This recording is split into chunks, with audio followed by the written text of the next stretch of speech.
In 2023, a tragic situation happened on a New York City subway. Now, unfortunately, I won't show it today because it's that graphic. But a young man by the name of Jordan Neely, who was having some mental episodes, hopped on a particular subway train. On that train was a guy by the name of Daniel Penny. He is a ex-Marine. He was just a passenger. Jordan Neely was having, like I said, some mental issues. He's making threats on the train, saying he was going to do this or that to people. He was going to hurt people. And then Daniel Penny grabbed him, started choking him from behind, got down on the ground, was choking the man until he passed out and died.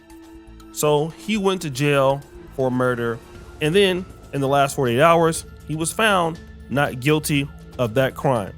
Now, this has sent shockwaves all through the black community, all through the black world.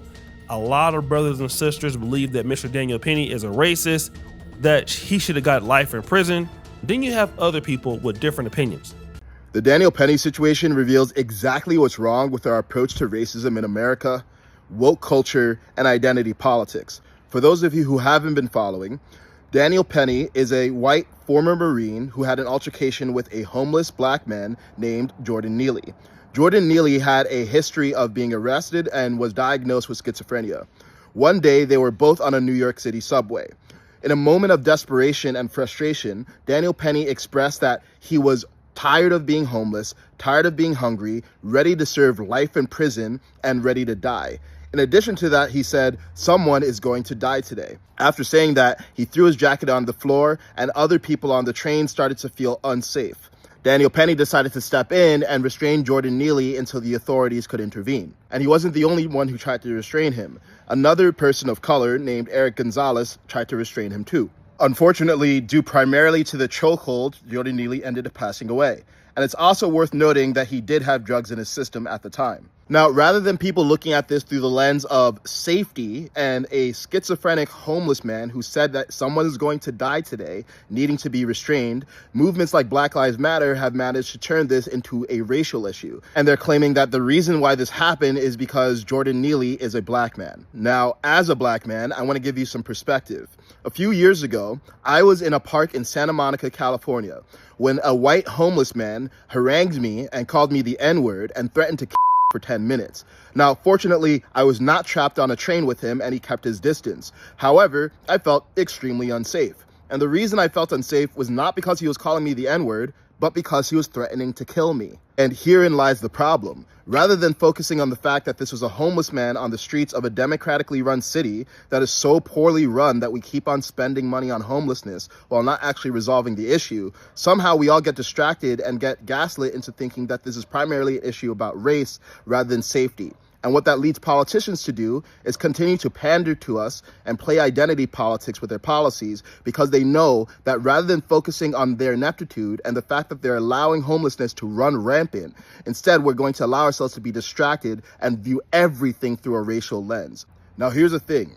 Racism still is an issue in America, but it's not nearly as much of an issue as it used to be. And I would say it's not even in the top 3 of existential issues facing America, because we're dealing with the threat of a nuclear holocaust and a health crisis that is making us all fatter, sicker, and more depressed. And rather than dealing with those issues, we keep on getting distracted by the most emotionally laden issues. And all that's doing is causing us to be more divided, because rather than focusing on the content of each other's characters, we keep viewing everything through the lens of race. Now, Daniel Penny himself has spoken out on this after this verdict. When he said he was willing to kill people, did you believe him? Yeah, totally. It was unlike, because there's outbursts on the train all the time. Unfortunately, in New York City, there's always people coming on and saying, kind of talking crazy, and this was unlike anything that I've ever experienced, and it was very serious. I completely believed what he was saying. Now, what is my actual opinion on all of this? Now, first of all, I have seen this clip, and let me just say, if a person comes onto the train behaving like that, and I know this is a black person saying this, I'm probably just thinking that they're crazy. Would you want to subdue a man like this? Absolutely. However, to man is different. So I don't think I have a problem with him trying to subdue the man. It's just that the moment that you want to act as you have to subdue somebody, then you need to also make sure that that person is alive so that that person can be arrested. The moment that you kill somebody, okay, then that's different. I don't think anybody would have had a problem with him subduing the man, but once the man is dead, that's different. Also, we can say that he was making those threats, but nobody was actually hurt. The man didn't touch anybody.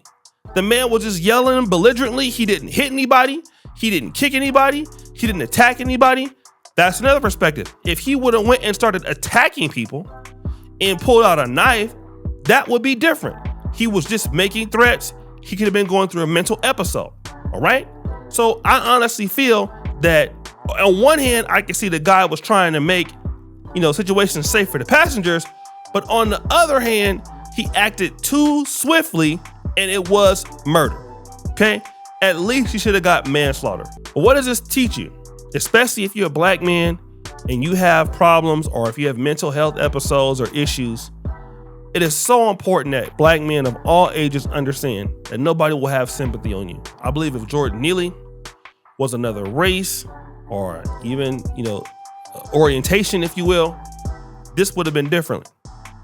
But he's a poor black man that's been arrested many times. And so what you got to understand as a black man, nobody has any sympathy for you or what you're going through if you have mental health episodes. They see you as somebody that's black, the green light is on, and I'm pretty sure that Daniel Penny, if it was a white woman doing this, if it was a white man doing this, he would have had a little bit more compassion, okay? But he didn't.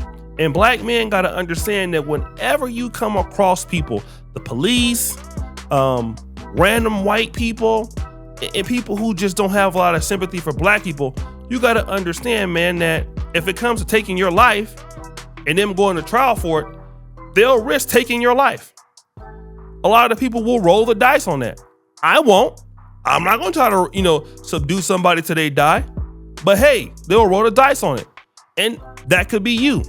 So you need to really be careful, man, that, how you act when you out here and just being, like I said, a black man speaking loud or speaking tough to people, that can send certain signals to other groups that for somebody in the black community, we're not taking that too much seriously. I mean, I done seen dudes, talk like that all my life. Like, yeah, whatever, man.